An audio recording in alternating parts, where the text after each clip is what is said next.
The title of this presentation is using electroencephalography to investigate attitudes toward exercise. My name is Matt Miller and I am from Auburn University, as are my co-authors Mariani Basilar and Robin Feiss.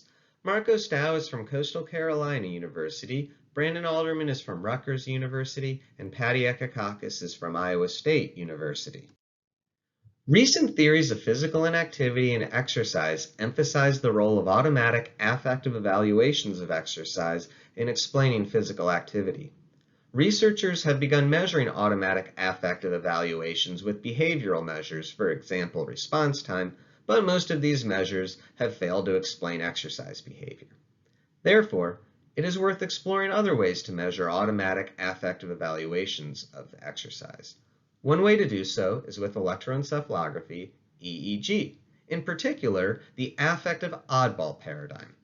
In this paradigm, we can see in the top row, we present one at a time a positive image, and then we present a fifth image here and record the EEG signal time locked to the onset of this fifth image.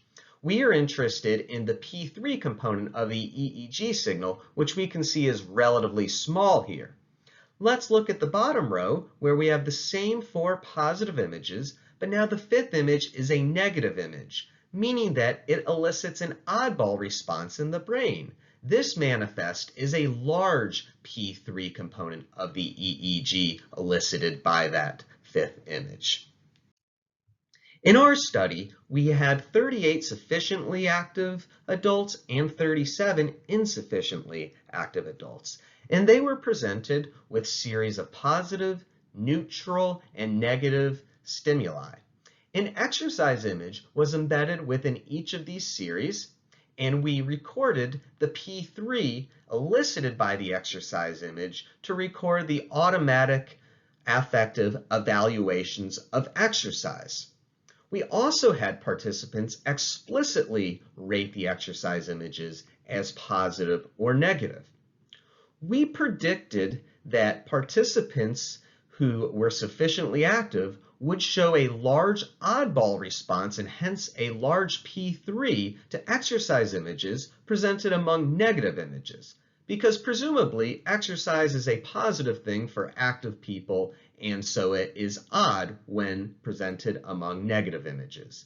We presented the opposite for insufficiently active participants, such that we expected the exercise images to elicit an oddball response and hence a large P3 when presented among the positive images, because exercise is likely not quite as positive for insufficiently active individuals. What did we actually see? In the upper left, we can see the average of the EEG signal time locked at time 0 to the onset of exercise images for insufficiently and sufficiently active participants when the exercise image was presented in each context. But I want to draw your attention down to the lower left where we quantify the P3 amplitude, which we can see in microvolts on the y-axis, and we have the context in which it was presented on the x-axis. We saw a main effect here where the P3 was smallest in the neutral context, and this was a main effect, suggesting that both sufficiently and insufficiently active participants were registering the exercise images as being most consistent with neutral affect. In the lower right-hand corner, we can see the percent of positive ratings for the images, and this is the explicit measure of how participants reported they felt about the exercise images. We can see the insufficiently active participants' data for each type of image on the left and those for the sufficiently active on the right.